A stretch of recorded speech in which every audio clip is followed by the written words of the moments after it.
Hindi ko po gaano matanto kung gaano kayo kalalim na sa unawa sa New Covenant. Pero ko ay hanggang ngayon kasi kasama ko pa rin si Pastor John sa mga sa isa sa mga magtuturo sa grupo that is every Friday morning. Doon po siya kasama. Bagamat marami yung una unti-unti ay nakawala, hindi naman natin masisisi. Pero isang bagay lang na napakahalaga sa pangunawa sa mga bagay-bagay sa kanin ng Diyos ay kailangan maging palaaral tayo. Wala nag-i-alien na. Malalan pa na noong dumating ang banal na Espiritu, si Apostol Pedro ay nakaral sa Acts chapter 2 tungkol sa, yan po ang unang-unang pagbabahagi ng mabuting balita na tungkol sa kamatayan o pagparito, kamatayan, pagkalibing at muling pag-akyat ng Panginoon sa langit. Yan ay pinangaral ni Apostol Pedro. During that time, ay 3,000 ang na-convert.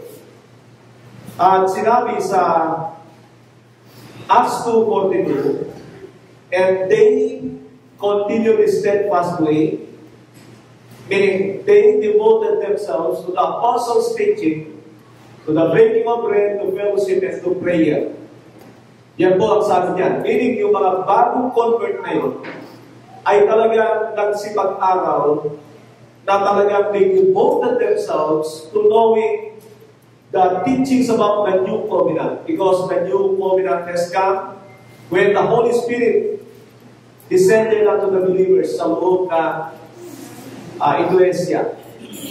Can you say amen? Sana po ay naunawaan niyo yan. Diyan dumating talaga ang confirmation ng Diyos na tinanggap niya na ang tao bilang maging katipan niya sa New Covenant. Natapos na yung transition, sa panahon ng Panginoon Kristo sa Matthew, Mark, Luke, John. At siyempre, ang mga Hudyo ay kailangan ng sumampalataya sa anak ng Diyos. Pero ang punto ko po yan ay makikita natin na napakahalaga ng mga pag-aaral sa mga pinili ng Diyos.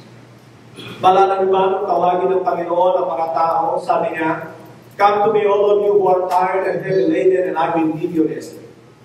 Gusto niyo ba ng kapahingahan?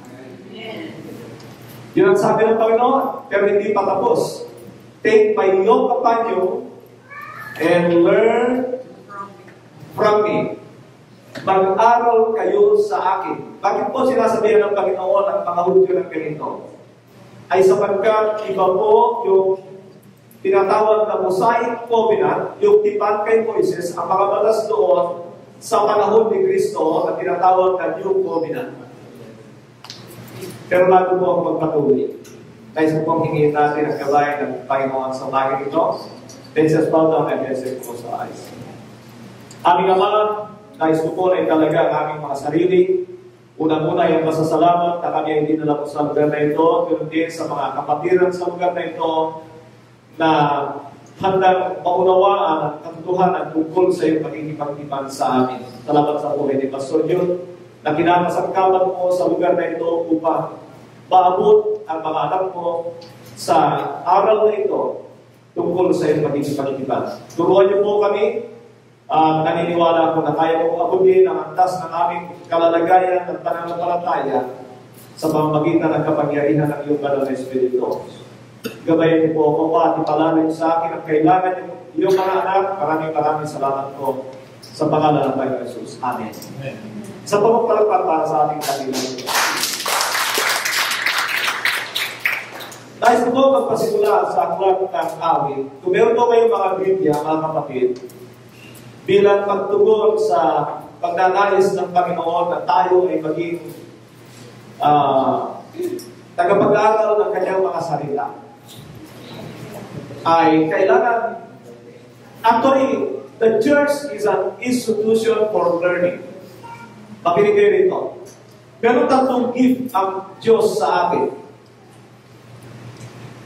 Mayroong tatlong gift ang Diyos sa atin na hindi pwedeng isa o dalawa lang ang kailangan natin tanggapin kundi silang tatlo. Una, ito ay ang kanyang buntong na anak. He is the atoning sacrifice for our sins. Wala nang iba. Not religion, denomination, group, religion, or organization. It is Christ alone and through His blood that He can save us. Amen? Wala nang iba. Pero hindi yan nagtatapos doon because we need to have the image of God through Christ. Sapagkat yung imahe sa Genesis chapter 3, yung imahe ng Diyos, the image of God in Genesis chapter 1:28, sabi niya, let us create man in our image, in our likeness, ay nasira dahil sa kasamanan. Amen? Amen. And so, mula sa panahon na yan, naputol ang kaugnayan ng Diyos sa tao. Ang tanging solusyon para maibalik yung wangis ng Diyos ay si Kristo. He is in the perfect image of the invisible God. Colossians 1:15, 2 Corinthians 4:4, siya ang image ng Diyos. And kailangan natin siyang pakilala. Kaya sabi ng Biblia, this is eternal life, that they may know you as the only true God and Jesus Christ whom you have sent. John 17:3. Na ang tunay na ang buhay na walang hanggan. Pakinggan niyo ito, mga kapatid. One of the definitions of eternal life is knowing God the Father and the Son. And the truth is that you cannot know the Father without knowing the Son. Imposible makilala mo ang Ama na hindi mo kilala ang Anak. So, ang una talaga na obligasyon natin ay makilala ang Anak. But we cannot know anything about God, or we will refuse the things about God without the Holy Spirit of God. Kaya kailangan natin ang Espiritu ng Diyos na sa gayon ay maunawaan natin at matanggap natin ang nais ng Diyos. Pero ang banal na Espiritu ay matatanggap ng mga mananampalataya kapag sila'y born again talaga. At ang banal na Espiritu yan, kung babasahin ninyo ang John chapter 16, ay ipagkakaloob para magkaroon tayo ng kauhawan sa pag-aaral ng salita ng Diyos. The Comforter, sabi niya, will come and will teach you and will remind you about all things. Kaya kapag hindi ka na born again, wala kang appetite sa salita ng Diyos, kulang ka sa pagnanais sa mga bagay na espiritual, makamundo pa rin ang iyong isipan at nakikita ko na maraming ganito sa ating kapanahunan. Mga kapatid, one of the things na makikita natin kapag ang presensya ng Panginoon ay nasa kalibunan ay hindi lamang yung na-encourage tayo. One of the things whenever people encounter Jesus Christ is that they are being challenged. Because the Word of God, siyang representation ng Panginoon sa ating kapanahunan, kaya ito na ipapangaraw, ay alam niya ang pangangailangan natin para tayo maghubog sa wangis ni Kristo, e so challenge tayo ng salita ng Diyos. Kaya nawa po, kapag kayo na-challenge sa araw na ito, ay malagay na pinadalhan kayo ng diablo ng panggugulo. Sasabihin ko sa inyo, pinadalhan kayo ng Diyos para ituwid ang mga mali sa buhay niyo sapagkat our God is a holy God. Not only a holy God, but holy, holy, holy God. Talagang ina-approve yan ng Biblia na ang Diyos natin ay banal. And we need to be holy. Sabi niya, without holiness, you cannot see the face of the Lord. Hebrews 12:14. You cannot see the face of the Lord. Huwag tayong mag-isip na hindi totoo ang mga bagay na ito na galing sa Biblia. And I want to tell you, without the Holy Spirit, you can never know Christ. But without the Bible, maghahaka tayo ng ating mga gagawin. And I know that a lot of Christians have neglected their Bibles. Mga kapatid, usually ay tinatapos lang ang banal na kasulatan kapag kalinggo. Pero during the weekdays, ay nakakaligtaan nila ang kanilang mga Biblia. And so, they wanna be encouraged. Hirap na hirap sila. Alam ba ninyo? If you wanna be filled with the presence of the Lord, ganito ang sabi ng Biblia. Acts 5:32. Mga kapatid, ito ang problema ko na pagkawin gumawa ng PowerPoint, baka hindi masusundan. And so, I want to be free in preaching. Anyway, nakabidyo naman tayo. At maulit nyo kung gusto nyo ulit makita, i-check ninyo yung mga talatang ito. The Holy Spirit was given to those who obey the Lord. Now, nabanggit ko kanina, ang born again ay mahalaga sa kapanganakan, o ang banal na Espiritu ay mahalaga sa kapanganakan ng isang tao. Unless a man is born of water and Spirit, they cannot see, they cannot enter the kingdom of God. Now, yung Holy Spirit na yun, ay pinapakita ko sa inyo na uhawin niya tayo sa Diyos. Pero yung third gift ay ito. And without knowing it, ay hindi natin alam kung tama o totoo ang ating napapakinggan. And mind you mga kapatid, na ang Panginoon ay binalaan tayo tungkol sa mga huling araw na ito na grabe talaga ang paglaganap ng mga mandaraya. Alam ba ninyo? And do you take that seriously? Seryoso ba tayo na ayaw nating madaya? Sabi ng Panginoon sa Matthew 24:24, and many false teachers and false prophets will appear, and they shall deceive even the very elect, if that is possible. Paano magiging posible na madaya ang isang mananampalataya? By being ignorant of the Word of God. By people perish because of lack of knowledge. Kaya, ini-encourage ko kayo mga kapatid. Take these three gifts together. The Lord Jesus Christ, the Son of God, the only sacrifice for our atonement for our sins, and then the Holy Spirit. Pero yan ay depende sa Ama pag nakikita niya ang puso natin ay tama sa ating paglapit sa Kanya. Kung tayo ay reliyoso lang, I tell you, hindi bibigay ng Diyos sa inyo ang Kanyang banal na Espiritu. Acts 15:7-8. Diyan niya sinabi ng mga apostol na tinitingnan ng Diyos ang puso ng mga binibigyan niya ng banal na Espiritu. So, napakahalaga ng pag-uusapan natin ngayon. Pero ayoko ma-divert, sabi ko nga, doon sa talagang nais kong ipaunawa sa inyo tungkol sa covenant ni God. Alam niyo, isang bagay na nabilis ng maraming churches ngayon ay ang kaunawaan tungkol sa tipan ng Diyos sa tao. Alam niyo, akala ng maraming tao kapag tinanggap na nila si Kristo ay nasa new covenant na sila. Pero hindi po ganoon. I wanna tell this to you na ang Diablo, ang pandaraya ay talagang gagawin niya lahat ng kanyang magagawa upang pinipilit, baguhin, at sirain ang mga katotohanan sa salita ng Diyos.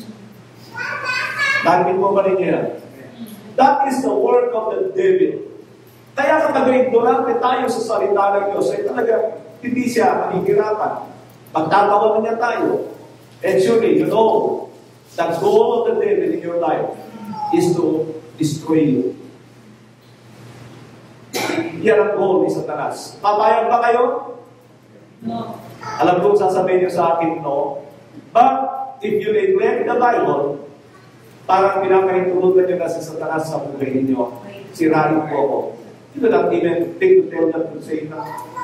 Pagka pinababayaan ko ang sarili mo na hindi ka nagtutuon at paghahanap sa Diyos. It's not just Bible reading.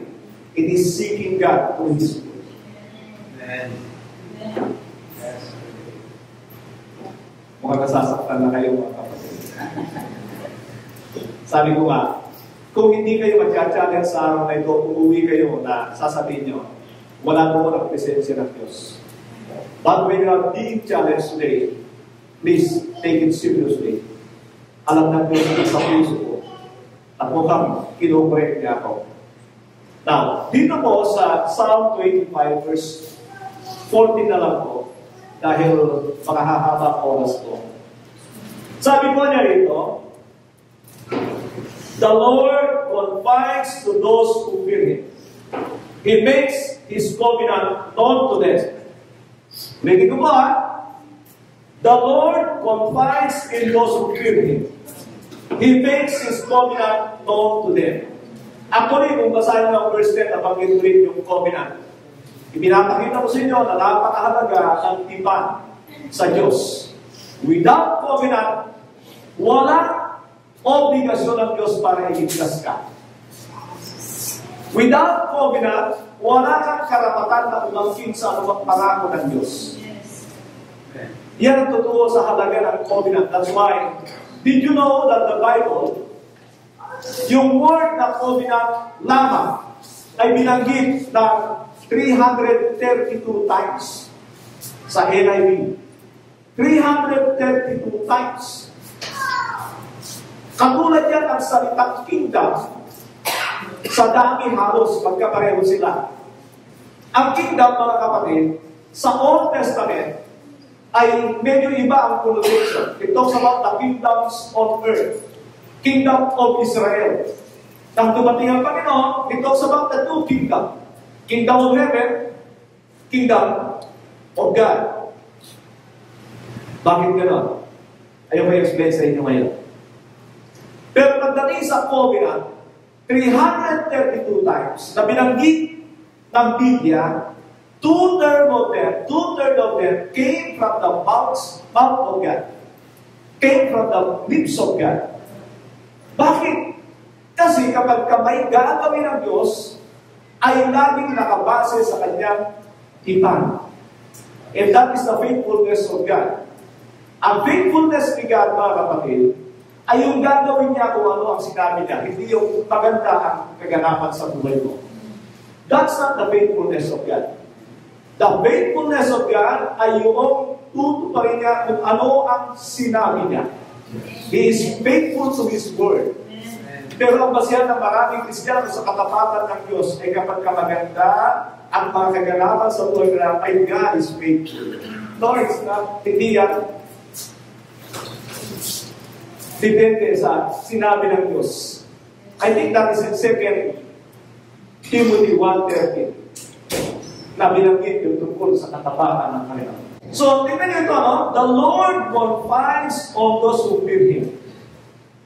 Yung confides, pakinggan niyo ito, is katumbas na open up, ibinubukas ng Diyos ang kanyang sarili. Tingnan niyo ito, sa mga may takot sa Kanya, ipinapaunawa niya sa kanila ang kanyang tipan.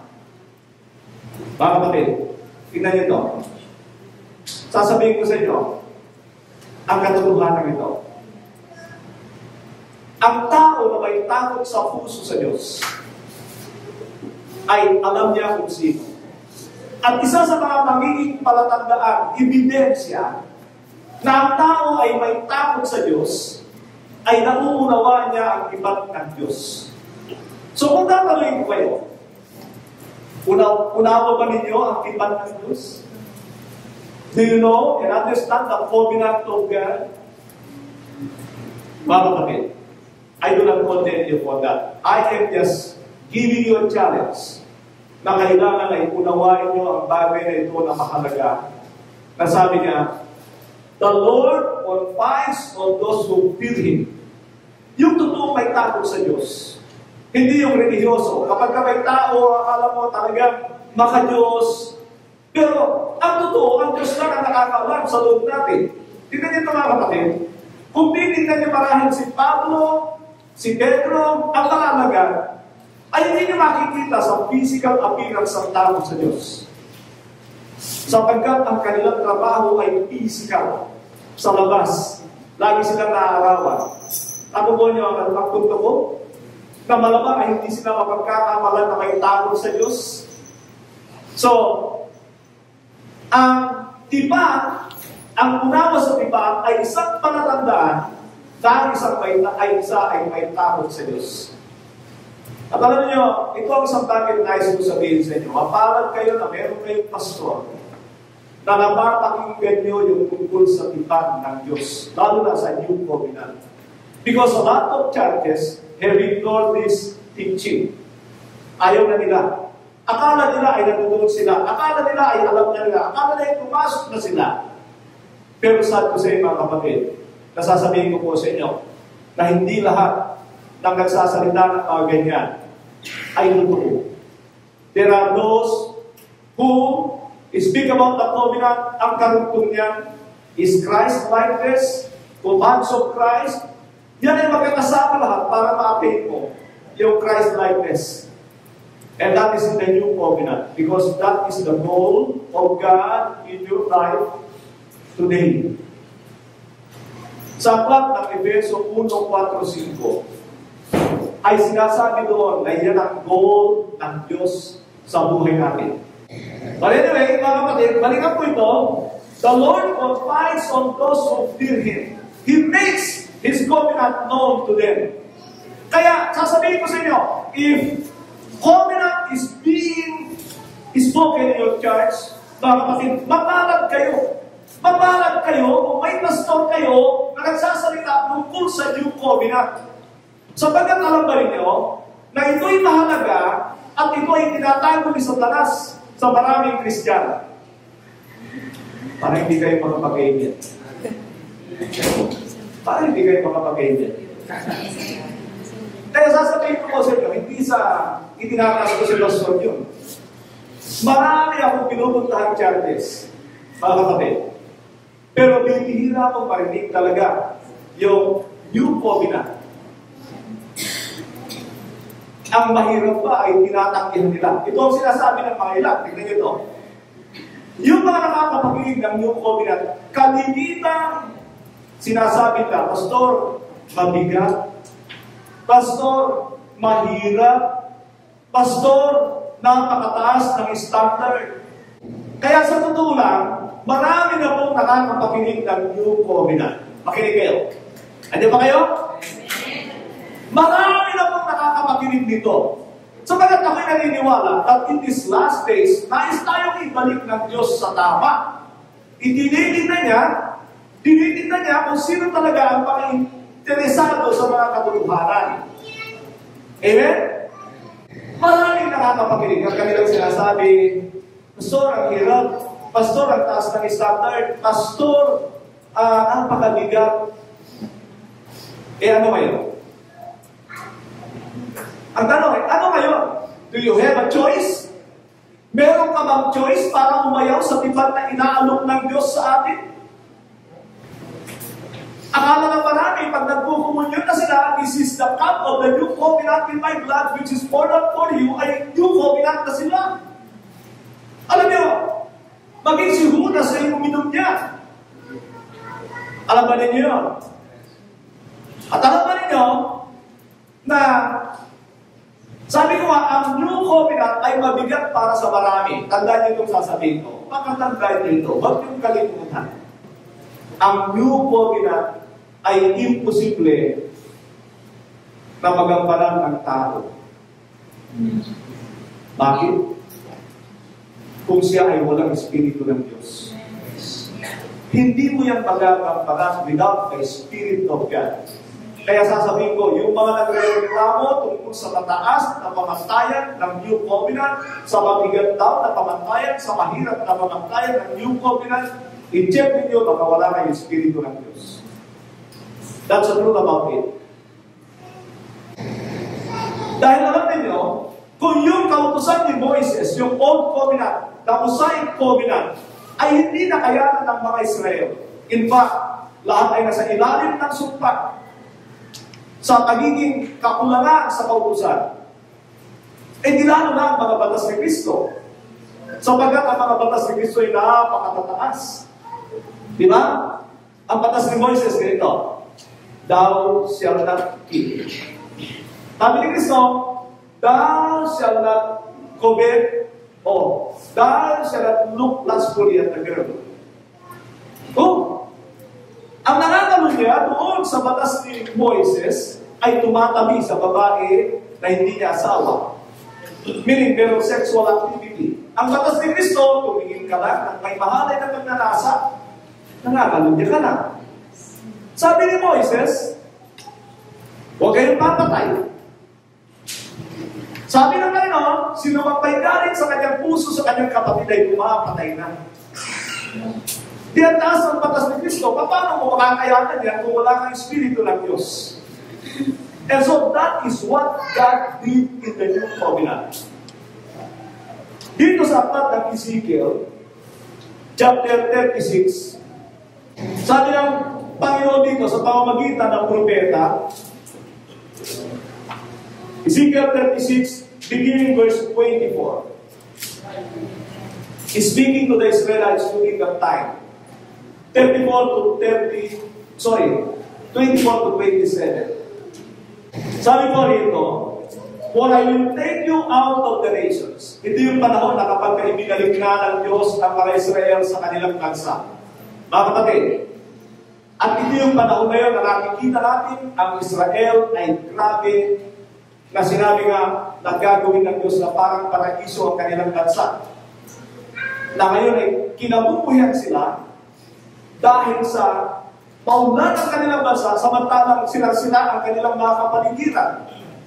Now, sabi niya, for I will take you out of the nation, I will gather you from the countries and bring you back into your own land. I will sprinkle clean water on you, and you will be clean. I will cleanse you from all your impurities, and from your idols. I will give you a heart and a new spirit. I will give you a new heart. Sabi natin, new heart. And a new spirit. Okay. Sabi niya, and I will remove from you the heart of stone. Alisin ko sa inyo ang mga pusong bato. Kinamay ka kami mo. Kindata mo lang. Yan. Ano ba yan? Ano ba yung pusong bato? Yung hindi matanimat ang salita ng Diyos. Nalala niyo sa Old Testament? Na si Moises, ipinasulat ng Diyos ang kanyang mga batas sa bato.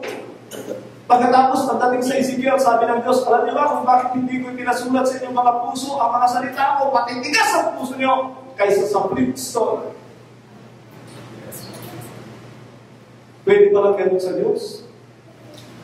Na kahit pusong laman sa tingin natin na hindi niya kaya isulat, ay para sa kanya, mabigas ang puso ng tao. Kaya nga sabi niya, and I will give you a new heart. Sabi niya, I will remove from you the heart of stone, I will give you a new heart of flesh. And then sabi niya, and I will put my spirit, tingnan niyo yung spirit dito, ay malaki, meaning the Holy Spirit. And I will put my spirit in you and move you to follow my decrees and be careful to obey my laws. Now, ang gagawin daw ng Diyos na pangako niya sa, alam natin na ito'y katuparan sa ating panahuna, na umakyat ang Panginoon sa langit, naganap ang New Covenant, bumaba ang Banal na Espiritu. Sa mga mananampalataya, hindi mo lang kung naunawaan nyo ito, mga kapatid. Pag kayo nagpiniligot, ibig sabihin, hindi nyo naunawaan. Pag hindi kayo nakikinig at nagsusulat, ibig sabihin, hindi nyo naunawaan. Yun lang, sa tingin ko. Sana mali ako. Now, sabi niya, na ibibigay niya ang kanyang banal na espiritu. Kasi sa tingnan niyo ito, sa panahon ng mga Israel dyan, ang banal na espiritu ay nandun lang sa ikilang tao. Katulad ng mga punong saserdote, hari, at saka sa Nazarites. Meron din sa mga propeta, pero dumarating lang kapag may assignment sila.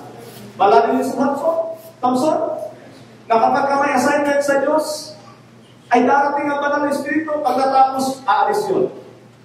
Malala niyo si Jeremias, darating ang banal na espiritu, pag may assignment, pag nasabi niya yung salita ng Diyos, aalis ang banal na espiritu. That is how the Holy Spirit in the Old Covenant. Pero sa New Covenant, ang banal na espiritu ay pananaharin ng Diyos sa mga tutulong mananampalataya, mga tutulong na born again. Amen? Kaya nga tayo ang templo ng Diyos. Because the Holy Spirit resides in us. Pero pag wala yan, mawawala yung sinasabi ng Diyos dito na tutulungan niya kayo na sumunod sa mga batas ng Diyos. And we know that the new covenant laws are the laws of Christ. Ang mga batas sa new covenant ay mga batas ni Kristo. Alam ba ninyo yan? Nawa po. Ititake ko na alam niyo yan sapagkat naniniwala ko na yan ang tinuturo sa inyo ni Pastor John. Maliban na lang kung lagi kayong absent. Maliban na lang kung hindi kayo nag-aaral. Kasi nakita ko na yan, mga kapatid. Ang sabing Kristiyano, gusto na nila every Sunday pupunta sa church. Bakit ka ba umalis doon sa pinanggalingan mo? Yung church na pinanggalingan mo, kaya ka walang natutunan doon dahil ganun-ganong araw. Pupunta ka lang tag-linggo. Late ka na, nagmamadali ka pa umuwi. Tama ba?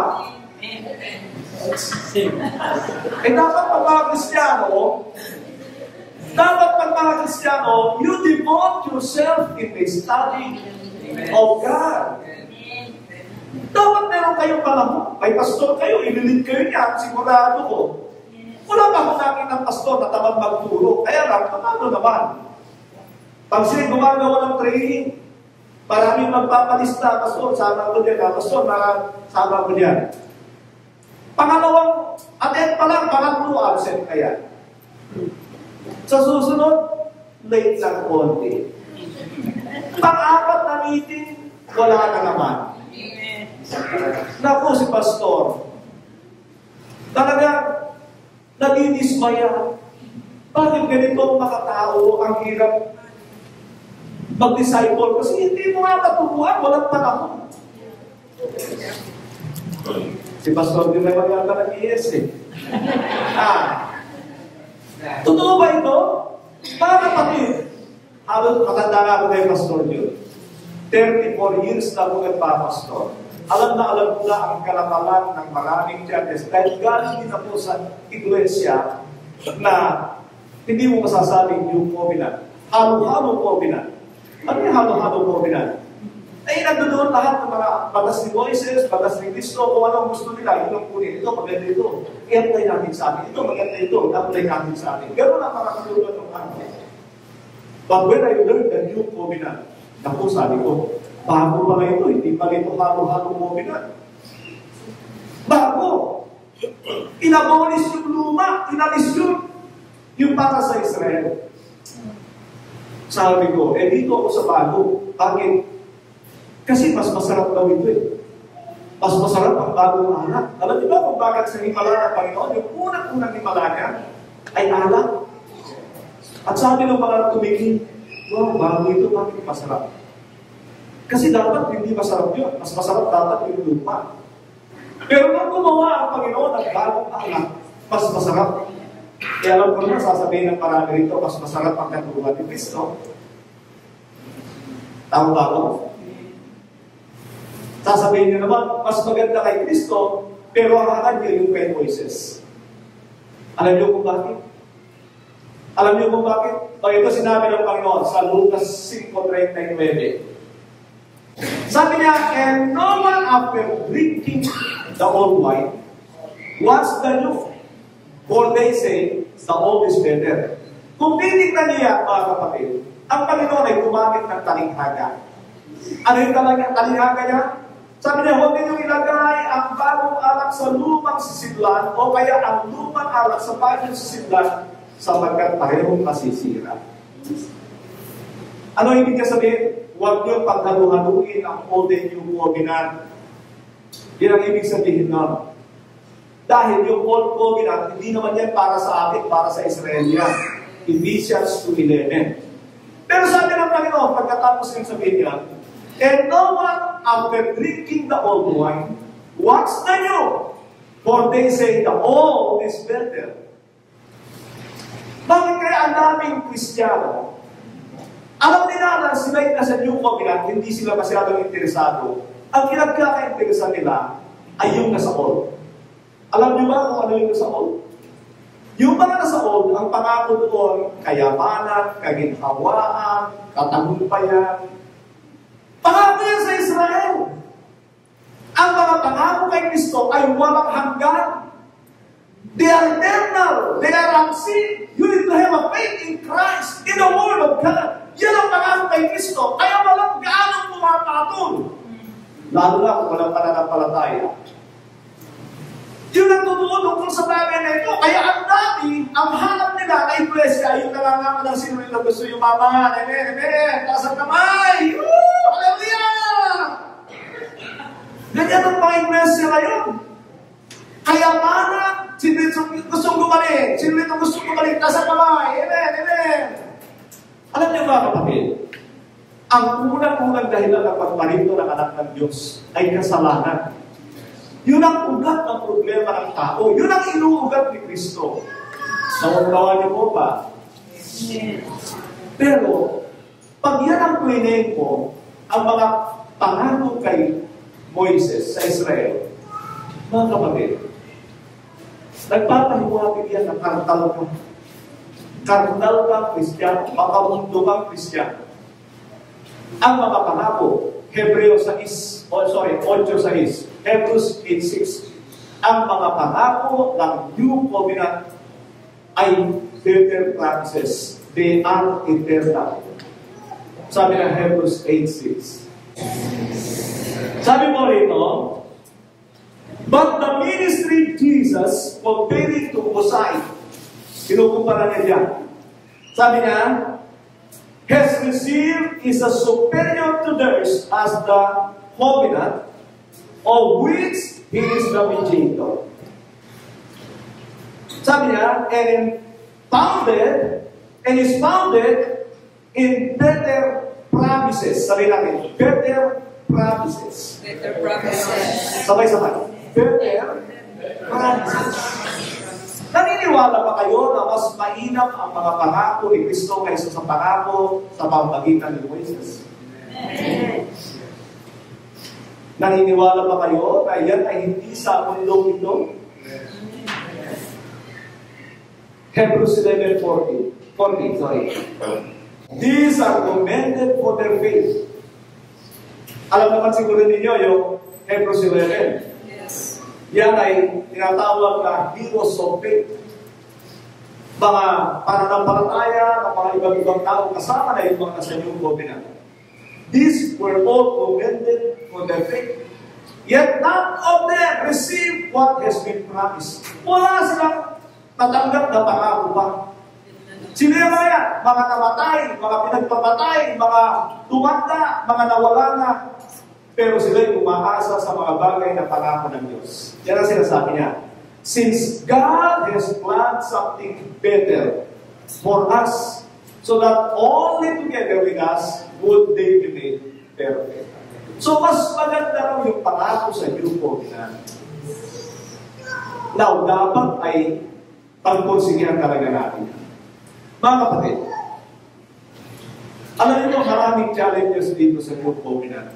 And tandaan niyo, ang Panginoon ay nanatili ng 3.5 years, sabihin na natin, dito sa lupa, para ituro yan sa mga alagad, ihalimbawa yan sa mga alagad. And so kung tayo ay magkakaroon ng 2 hours dito, kaya niyo ba 2 hours? Salamat sa 3. Ibig sabihin ay ilan ang ginugutom na sa 60 yata mahigit o 50. Kaya ba ninyo magkaroon ng 2 hours? Naging 5. Napwersa yung 3. Mga kapatid, be a learner. Sinisigurado ko, susundan lang kayo ni Pastor Jun sa kanyang pagtuturo. Pero kung kayo naman, mapaprastrate ang Pastor Jun. Bakit mo sinasabi ang Pastor Jun? Karanasan ko na yan. Matagal na. Sa ministry, marami talaga gusto nila ay every Sunday lang. Hindi kayo maging disciple. Ang problema kung hindi kayo disciple, kayo ay nangakanib sa pagkadaya. Kayo'y nakakalit. Basta paano kami madadaya kung meron kaming leader na tama ang tinuturo? Abay, alam niyo, sa tagong buhay niyo, doon niyo dinadaya ang sarili niyo. Sa tagong buhay niyo. Because the new covenant is everything about your secret life. Tanongin ko kayo, ilan sa inyo nagbababad ng pornography rito? Ilan sa inyo ang bumubugol ng ilang oras sa YouTube, sa Reels, sa ano pa? Sa inyong mga cellphone na walang Bible reading. And that is self-deception.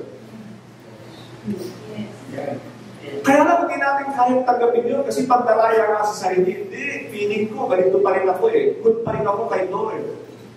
No. Kailangan si Lord ang number one sa puso mo. Love the Lord your God with all your heart, with all your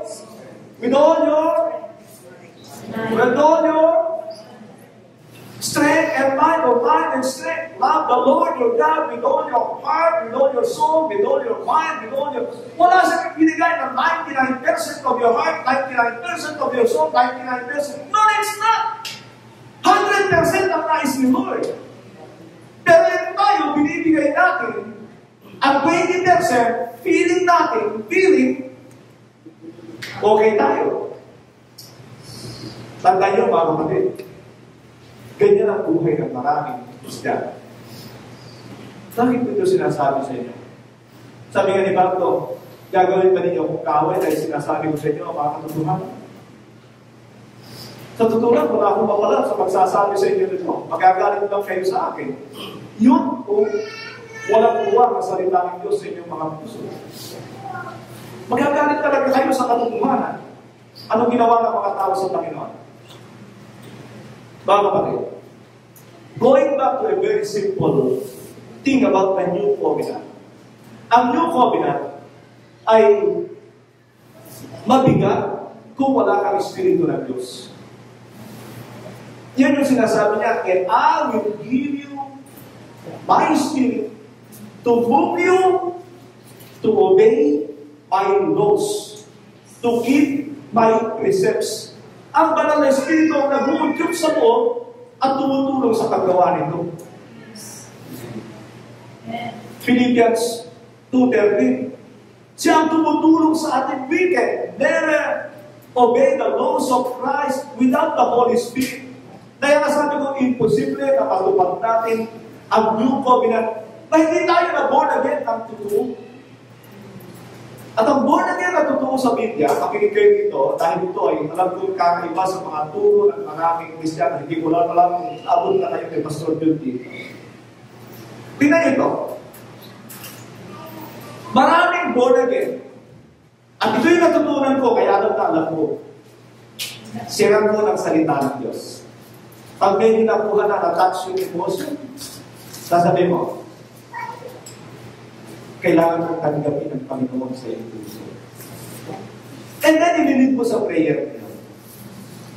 Panginoon, maraming salamat po sa iyong kabutihan na ibinigay mo ang iyong magtungkaran. Tinatanggap kita bilang Panginoon at tagapagligtas. Pinagsisisihan ko ang aking mga kasalanan. In Jesus' name, amen. Born again ka na. Yan ang born again natin. Eh bakit kaya kay Pedro? Nung mangaral si Pedro sa Acts chapter 2, at yung sabi ko nga, na binaybay niya yung pangako ng Diyos na may Jesus o Kristo na darating. At pagkatapos ay sinabi niya na sila ang kinasangkapan para patayin siya. Yung Jesus na yun ay umakyat sa langit at muling babalik. At sinabi ni Pedro sa mga tao, "You crucified the author of life."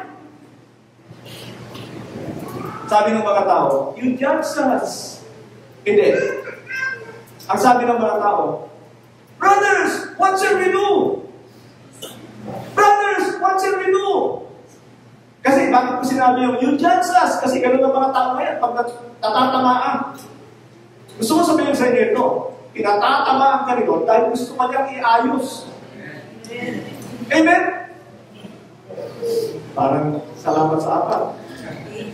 Pinatatamaan ka ng Lord dahil mahal ka niya. Ayaw kaya papahawak sa iyong patuloy na pagkakasalanan.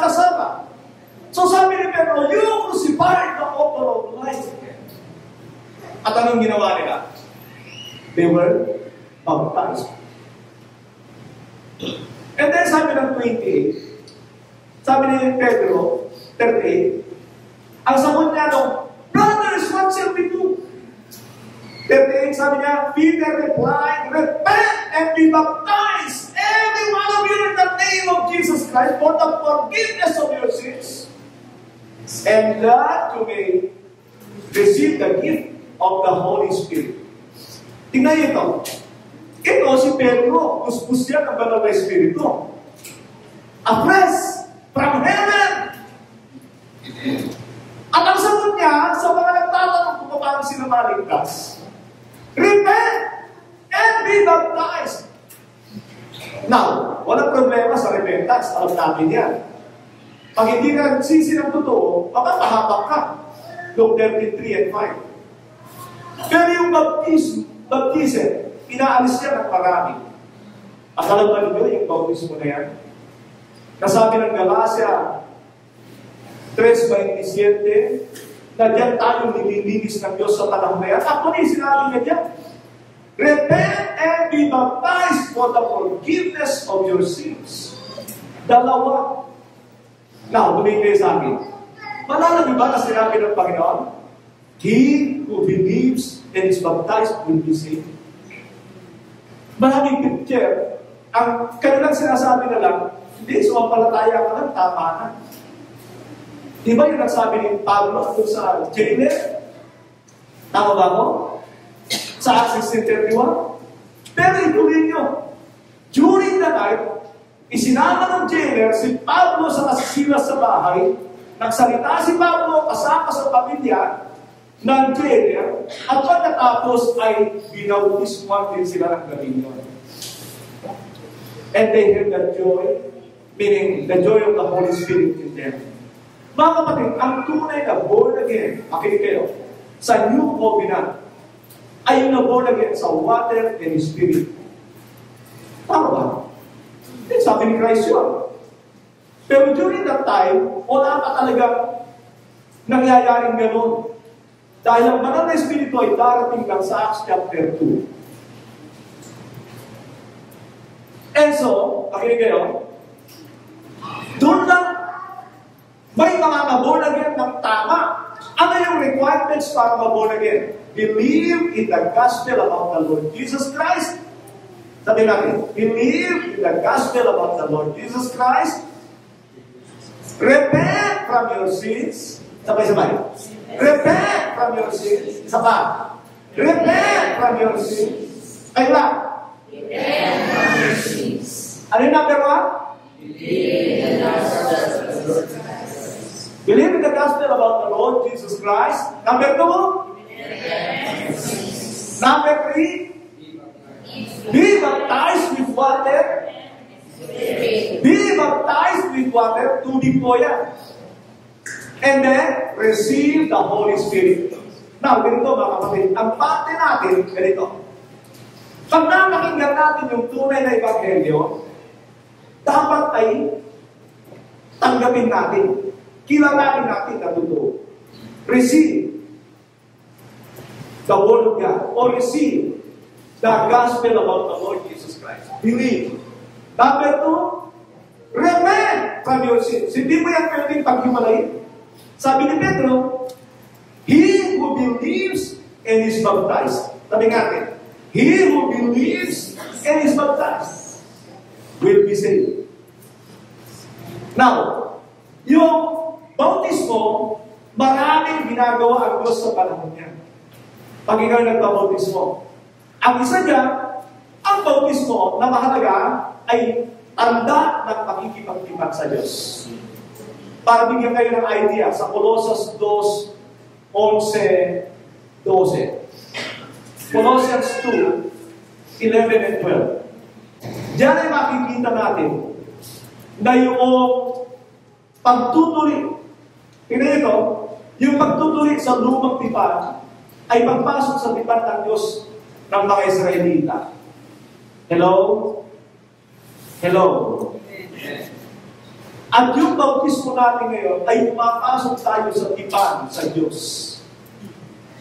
Yun ang ibig sabihin nun. Parang initiation ng pagpasok sa tipan sa Diyos. Kaya, pag wala pang bautismo, requirements yun sa pagtanggap sa Banal na Espiritu. Meron mga instances na nauna ang pagtanggap ng Banal na Espiritu dahil sa mabigat na kadahilanan. Yan ay kay Pablo at sa sampahayan ni Cornelius sa Acts chapter 9 and Acts chapter 10. Pero ang tunay na proseso ng tunay na kapangalakang muli, believe in the Lord Jesus Christ, repent from your sins, be baptized with water, and receive the Holy Spirit. Diyan ay talagang fully born again ka na. In Him, you were also circumcised with the circumcision not performed by human hands. Sinasabihan ni Apostol Pablo yung mga taga-Colosas na sila ay natulibag din sa pagtutuloy na hindi gawa ng mga kamay ng tao. Amen. Sabi niya, your whole self-rule by the flesh was put off when you were circumcised by Christ. Paano tayo tinuli ni Kristo? Sabi niya, having been buried with Him in baptism, in which you were also raised with Him through faith in the working of God who raised Him from the dead. Na sinasabi niya dyan na yung palang bautismo natin ay katumbas ng pagtutuloy ng mga Hudyo. Ibig sabihin, pag nagpabautismo tayo, larawan naman ang kamatayan ni Kristo sa atin at ang kanyang pagkalibing at ang kanyang muling pagkabuhay. So, dyan tayo pumasok ng tipan sa Diyos. Pinirmahan natin yung parang kontrata natin sa Kanya. Now, ano ang gagawin ng Diyos? Acts 15:7-8. Pag nakita ng Diyos ang puso mo ay tama sa bagay na yan, tingnan niyo kung anong gagawin ng Panginoon. Acts 15:7-8. After much discussion, Peter got up and addressed them, "Brothers, you know that some time ago, God made a choice among us that the Gentiles might hear from my lips the message of the gospel and believe." Now, verse 8. God, who knows the heart, showed that He accepted them by giving the Holy Spirit to them. Tinanggap daw ng Diyos ang mga hentil. Mga hentil tayo sa pamamagitan ng pagkakaloob ng kanyang banal na Espiritu sa kanila. Just as He was mga Jewish people yan. So, tingnan nyo ito. Pag nakatanggap ng banal na Espiritu ang isang tao, nakakahulugan na sa Diyos yan. Pag wala kang Espiritu ng Diyos, kahit nagpabautismo ka, nagsisi ka, naniwala ka sa Ebanghelyo, baka may problema. Kundi doon sa mga prosesong yan, baka sa puso mo. Kaya hindi binigay ang banal na Espiritu. Pagka tayo sa 2 Corinthians, chapter 1, verse 21. Now, ganito mga kapatid, bakit ko ito sinasabi ko sa inyo? Gusto mo na maging tama yung proseso kung paniniwalaan yun. Kaya mahirap ito, hindi ito katulad ng ating nakagawian na madali. At alam niyo ang problema ng maraming tao, lagi gusto nilang madali na makarating sa langit. Lagi gusto nilang madali na matanggap ang mga pangako ng Diyos. Alam niyo mga kapatid, ang sinasabi nga ng ibang pangaral, wala na kayong gagawin. Yun ang gusto ng marami. Yung wala silang participation. Eh, nasaan ang pananampalataya ko kung wala kang participation? Alam niyo ba na sa kaharian ng Diyos, meron pong bahagi ang Diyos na hindi mo pwedeng dagdagan. Ang pagliligtas ng Diyos, na wala kang may dinadagdag, tinapos ni Kristo ang lahat ng Diyos. Pero naghahanap ang Diyos ng response. Sabihin natin, response. Sugot sa Kanyang Ebanghelyo. Sa Kanyang sa ating napapakinggan. Sabi ni Pablo, 2 Corinthians 1:21-22, "Now it is God who makes both us and you stand firm in Christ. He anointed us. Set His seal of ownership on us, and put His Spirit in our hearts as a deposit guarantee what is to come." Yan ang sinasabi ko mga kapatid, na kung ikaw ay tatanggapin ng Diyos, kailangan mo ng banal na Espiritu dahil wala kang makakayang gawin sa ugasan ng Panginoon. maliban sa Espiritu ng Diyos. Yes. Amen. And is it not? Na sinabi ng Biblia, it's not by might, not by power, but by the Holy Spirit, says the Lord. At hindi ba sinabi na Hebrews 10:29 that the Holy Spirit is the Spirit of grace? Ano yung grace ni God? Ang grace ni God ay marami yan, hindi yan iisa. 1 Peter 4:10, Romans 5:17, marami yung grace ni God, hindi lang yung nasa Ephesians 2:8 and 9.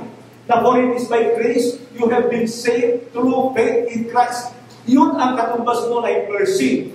Pero ang tunay na biyaya ng Diyos, marami yan. Tungkol yan. Ano ba kaya? Number 1, the grace of God is for us to discover the things of God. We need the grace of God, the Holy Spirit, to teach us everything. Yun ang unang-una, kaya tuturuan ka ng Banal na Espiritu. Makinig kayo mga kapatid. Kung kayo ay Kristiyano, totoo na born again, at wala kayong appetite, magtanong kayo sa Diyos, Lord, na-born again ba talaga? Huwag kayong nahiya sa Diyos. Lord, na-born again ba talaga ako? Bakit wala akong lakas at wala akong kapangyarihan at wala akong gana sa iyong mga salita? Nasundin ka, Panginoon. Tanungin nyo ang sarili nyo. Tanungin nyo ang Diyos. At ang Diyos ay sigurado gagawa kapag nakikita niya na kayo ay merong paghahanap sa Kanya ng tuloy. Tanungin niya ang Diyos. Pag nasa sa iyo ang Espiritu ng Diyos, mamumuhi ka sa hindi tama. Mamumuhi ka. Alam niyo, sabi ng Hebrews 1:9, sabi ng Ama tungkol sa anak, you have loved righteousness and hated wickedness. Therefore, God, your God, has anointed you above your companions. Yan ang sabi ng Hebrews 1:9. Now, ito ang maganda sa New Covenant, mga kapatid. Hindi man natin kaya lahat ng mga nais ng Diyos. Ang Diyos ang tutulong sa atin. Yan ang pinangako ng Diyos. Sa Hebrews 8:7-13, basahin ko lang po, magbigay ko ng konting paliwanag sa inyo, and then tapos na po tayo. Sabihin nyo naman, Amen! Ha? Parang ayaw nyo pa. Sige kayo. Sige. Ha? Basahin ko lang ito, ipapakita ko sa inyo, and this is our hope, mga kapatid. Ayaw kong iwanan kayo na parang lupay-pay dahil sa mga katotohanan niya ng pabigat. Gusto ko yung encourage that the new covenant is a covenant with a promise. Ano yung mga promises? Of course, hindi ito yung promise na makamtan natin sa walang hanggan. Ito ang sabi ng Panginoon sa Hebrews 8, beginning verse 7 kanina, ay nabanggit na natin yung Hebrews 8:6. Ngayon ay sa 7 naman. 7. Sabi niya sa verse 7, kung wala sanang kakulangan ang unang tipan. Ibig sabihin, may kakulangan yung unang tipan. Yung Mosaic Covenant, yung tipan ng Diyos sa mga Israel. Sabi niya rito, ano ang kakulangan? Sabi niya, no place would have been sought for another. Wala na sana dahilan para magkaroon ng bago. Ano yung kakulangan? But God found fault with the people and said, ano ang kakulangan? Sa mga Israelita. Hindi nila kaya yung mga batas ng Old Covenant. Kaya sinabi ng Diyos, mula sa Jeremiah 31-34, ito yun. The days are coming, declares the Lord, when I will make a new covenant with the people of Israel and with the people of Judah. Pakinggan niyo ito. Sabihin natin, I will make. It is God who initiates this covenant. Ngayon, kung maghahanap ka, tatakyahan mo yung new covenant, may choice ka pala. There is no choice. No choice tayo mga kapatid, kundi hanapin ang pakikipagkita ng Diyos sa new covenant. Sabihin mo sa katabi mo, no choice ka.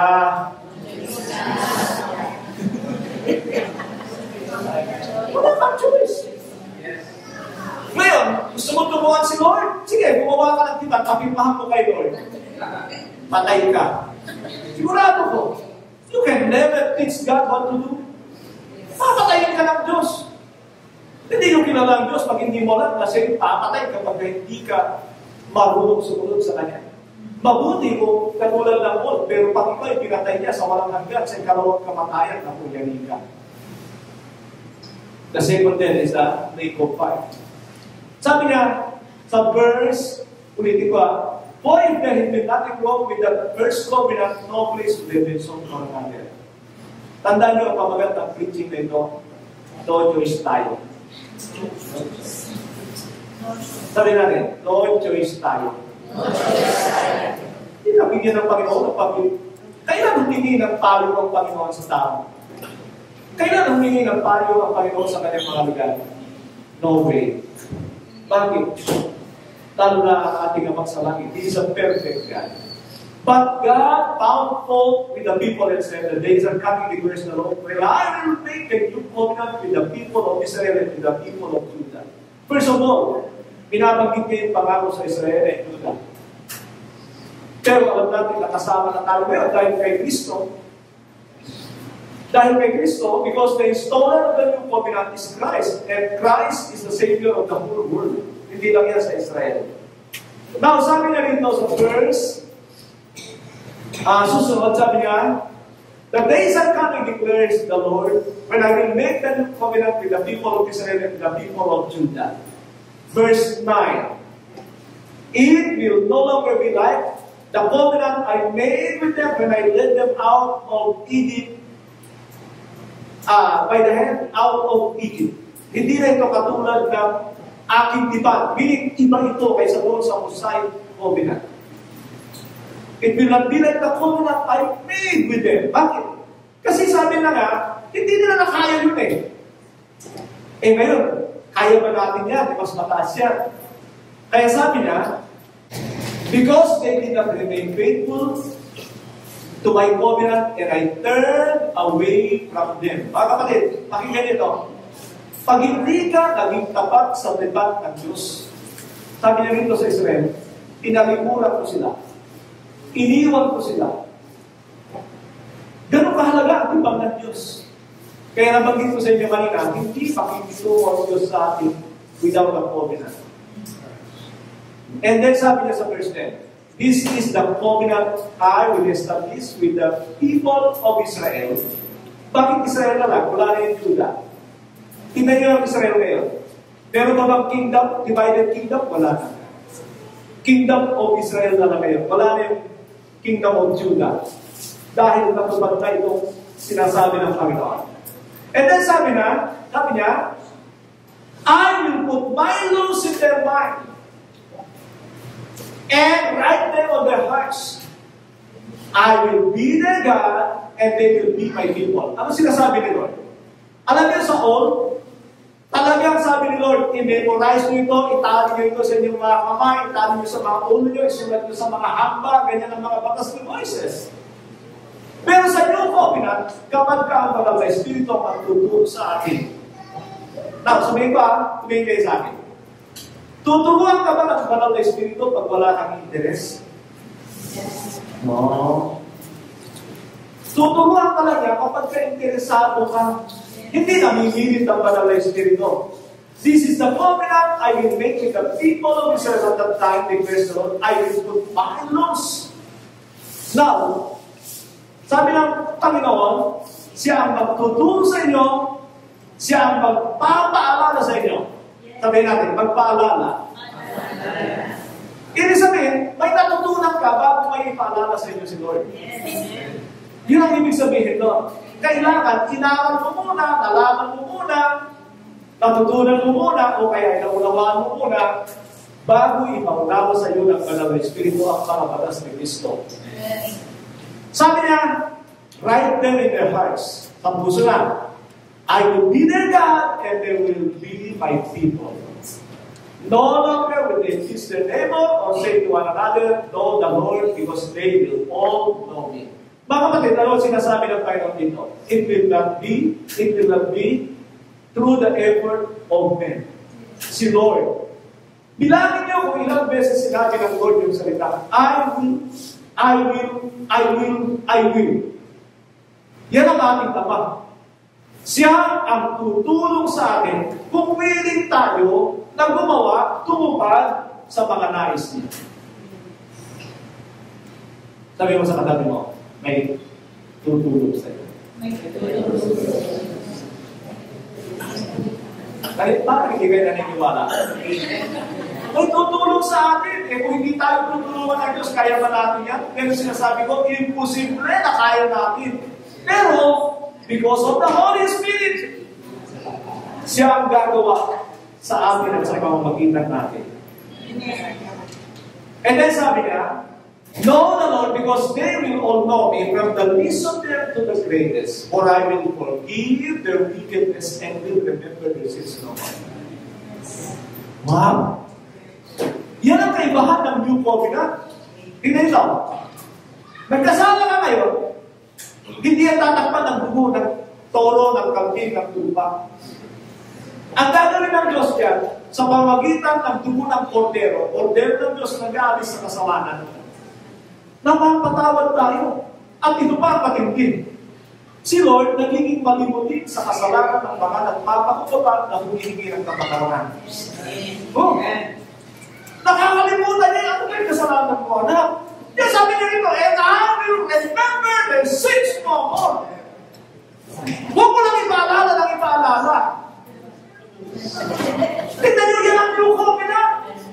Kaya pagdating sa langit, mga kapatid, sa kaharian ng Diyos, nakatungkong, sasabihin ni Lord, meron ka magkasalanan, dugo, dugo, dugo, dugo, clear. Sabi ni Lord, magsisi ka na. Sabi mo sa katabi mo, magsisi ka na, brother. Magsisi ka na, siguro na kaya ka. Mga kapatid, imposible ay makakarating sa karya ng Diyos maliban sa nagagawa ng Diyos mismo. Malala nyo, yung talinghaga ng Panginoon, yung sinabi niya, mas magaling pumasok ang kamelyo sa butas ng karayom. Akala ko ang totoo, na may parang kuweba doon na ipapasok yung kamelyo na hirap na hirap. Pero ang sinasabi pala ni Lord doon, imposible may maligtas. Pero nothing is impossible with God. Kung paano walang maligtas sa kanusan ni Moises, lalo na kay Kristo, but with God, all things are possible. Kaya magtiwala kayo sa Diyos. Sa paraan yan. Huwag kayo magbigay kay Lord ng Lord, kung gusto mong pamantayan Lord, kung masunod Lord, ikaw na ang Diyos. Hindi pwede, no? And then sabi na, for I will forgive their wickedness and will remember their sins no more. Kaya si Lord, sa kanyang pananalita, pagdating natin sa langit, makakama si Lord, wala akong alam ng kasalanan sa akin. Sabi ko ngayon, puro dugo ito. They overcame him with the blood of the Lamb and by the testimony and by the word of their testimony. Malala niyo sa chapter 12 yata o 11 na ang mga pagtatagumpay sa laban kay Satanas ay ang mga nanangal sa dugo ni Kristo at sa kanilang mga katulong, the word of their testimony. Now, sabi ng verse 30. Ito ang verse 30. By calling this covenant new. Meron na bang bago? Meron bang bago? Meron. Yung kay Kristo. This cup is the new covenant in my blood. Sasabihin niyo ba, ayaw ko yan, Lord. Gusto ko lang uminom yan mo kasi lamang tinchan niya. No, don't do that. Alam niyo ba, sa panahon na tinanggap ni Judas yung kopa at yung tinapit, doon siya tinasok ni Satanas. Alam niyo ba yun? Sa chapter 13. Bakit? Kasi hindi nila pinapahalaga ang kanilang ginagawa. At sa kaya ni Pablo sa mga taga-Corinto, sa pinang kayagkatay na tinong sa kopa sa sahod ng Panginoon, ay dapat muna niyong sinasabi ng inyong mga sarili. Pero hindi naman pa rin. By calling this covenant new, He has made the first one obsolete. Sabi natin, obsolete. Obsolete. Ano obsolete?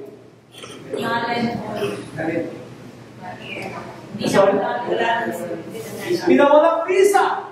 Expired. Sabi natin, expired. Sino sa inyo gusto magmaneho ng sasakyan expired ng ORCR? Ayaw pa. Sino sa inyo ang magmamaneho ng sasakyan na may expired na lisensya?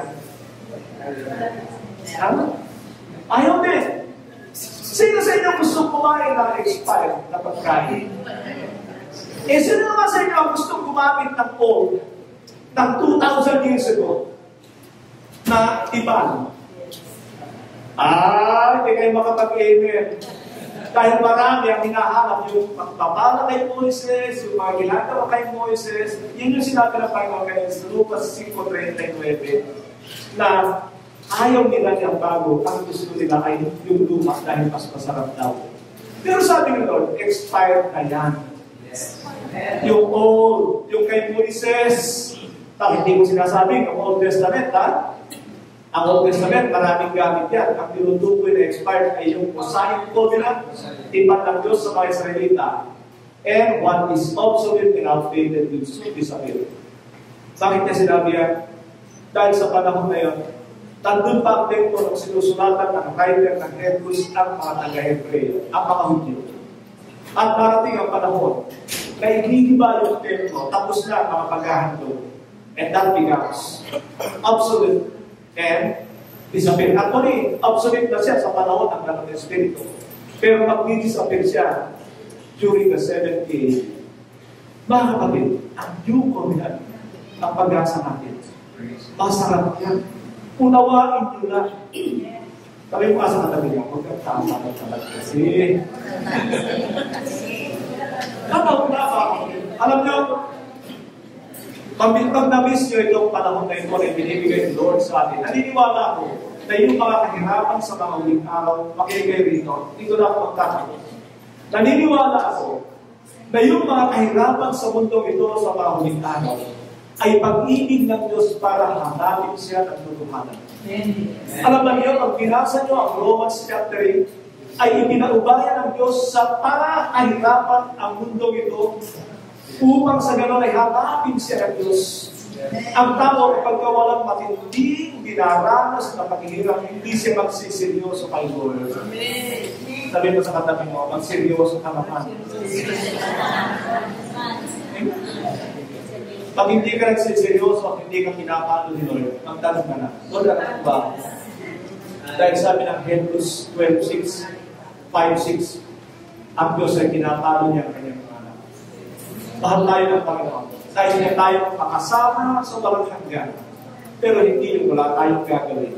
Magsumikap tayo ng buong puso. Give your best. Yun ang hinahanap sa atin, Lord. And, ito ang maganda. He is our helper. Amen. Let's bow our heads and close our eyes. Dakila naman, maraming salamat po sa ipinagkaloob mo ng katipan, hindi lamang sa Israel, kundi maging sa amin, sa pamagitan ni Kristo.